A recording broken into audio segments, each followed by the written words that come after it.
Shalom. Selamat malam Bapak Ibu Saudara-saudari saya kasih di dalam Tuhan. Kita bersyukur pada malam hari ini kita sudah ada di bulan yang baru. Kita bersyukur 5 bulan sudah Tuhan menyertai hidup kita. Dan saya kembali boleh menyapa Bapak Ibu Saudara-saudari saya kasih dalam Tuhan, khususnya Jemaat Tuhan GP Lembah Kasih. Saya bersyukur kalau Bapak Ibu Saudara-saudari masih di dalam keadaan yang sehat sampai hari ini. Mari sebelum kita mendengarkan kebenaran firman Tuhan, kita akan berdoa terlebih dahulu. Bapa di surga, terima kasih malam hari ini Tuhan, kami kembali datang kepada Tuhan. Kami mengucap syukur kalau kami boleh ada di hari yang baru, di bulan yang baru. Terima kasih Tuhan kalau kami ada di bulan Juni. 5 bulan sudah Tuhan sudah menyertai hidup kami. Dan kami percaya di bulan ini pun Tuhan masih menyertai kami bahkan sampai selama-lamanya.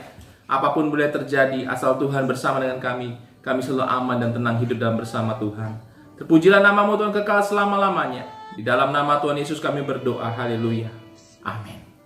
Satu kebenaran firman Tuhan yang akan saya bacakan untuk Bapak Ibu semua pada malam hari ini.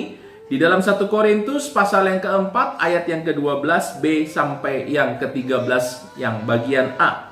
1 Korintus pasal 4 ayat yang ke-12b sampai 13a. Kalau kami dimaki, kami memberkati. Kalau kami dianiaya, kami sabar. Kalau kami difitnah, kami tetap menjawab dengan ramah. Bapak Ibu, siapa yang tidak tahu dengan karet? Saya ada karet di tangan saya. Nah, saudara, karet ini mempunyai banyak manfaat di dalam kehidupan kita, Bapak Ibu. Kalau ini kan hanya sebagian kecil. Kalau kita melihat karet bisa dijadikan sebagai roda kendaraan. Karet ini juga yang sekecil ini bisa menjadikan kunci rambut. Dan masih banyak lagi kegunaan dari karet ini Bapak Ibu. Karet ini adalah sesuatu barang yang lentur, yang bisa ditarik dan sebagainya. Tetapi Bapak Ibu tahu kalau kita melihat karet ini dihasilkan dari batang karet pohonnya yang disayat. Dan kalau kita dalam perjalanan, saya sering lihat Bapak Ibu ke Pangkal Pinang, di sebelah kiri jalan dan sebelah kanan jalan ketika kita mau tiba di Pangkal Pinang, kita melihat banyak pohon karet. Nah saudara, kalau kita melihat bagaimana karet itu dihasilkan, pohonnya harus disayat dan pohonnya harus dilukai. Kenapa Bapak Ibu? Supaya kita dapat menghasilkan, dapat menerima hasil yaitu getah karetnya. Dan kita harus menggores batang pohon karet itu hingga getah karet itu keluar dan bisa dihasilkan. Hasil dari goresan pohon karet itu ternyata mampu memberikan banyak manfaat Bapak Ibu. Tadi banyak yang kita sebutkan ya, dan masih banyak lagi saudara. Dan karet ini merupakan satu barang yang selalu ada di rumah kita. Nah, lalu bisakah kita sebagai anak Tuhan bisa menjadi seperti pohon karet itu? Bisakah Bapak Ibu? Pertanyaannya malam hari ini, seperti ayat firman Tuhan yang kita baca, kita tetap menjadi berkat bagi sesama kita kala kita tengah dilukai. Bapak Ibu tentu ingat teladan agung kita yaitu Tuhan Yesus Kristus. Dia rela mati di atas kayu salib untuk menjadi berkat keselamatan bagi banyak orang. Begitu juga dengan kita. Mampu menjadi berkat di saat kita terluka. Ya, bukan berarti kita harus ikutan disalib Bapak Ibu. Tetapi yang disalib adalah kedagingan kita. Bagaimana caranya untuk kita menjadi berkat? Kita bisa mengampuni saat kita kecewa. Kita bisa mendoakan dengan tulus dan ikhlas. Kita bisa bersabar saat kita dalam hidup yang tertekan. Tetap bersikap ramah saat seorang mengatai kita, baik secara langsung, baik di belakang kita. Dan mampu menghapus iri dari dalam hati kita.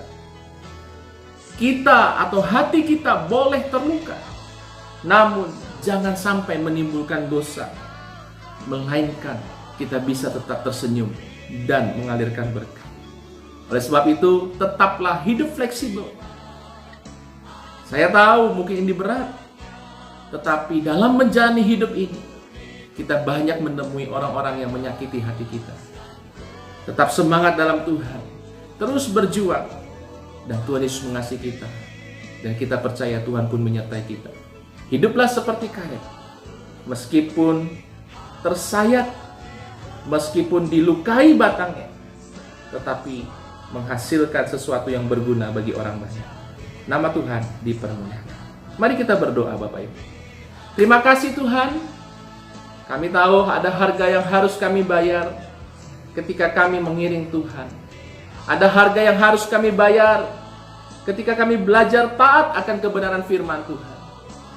Ajar kami untuk kami mempunyai kelenturan hati ketika kami mungkin dikecewakan, disakiti.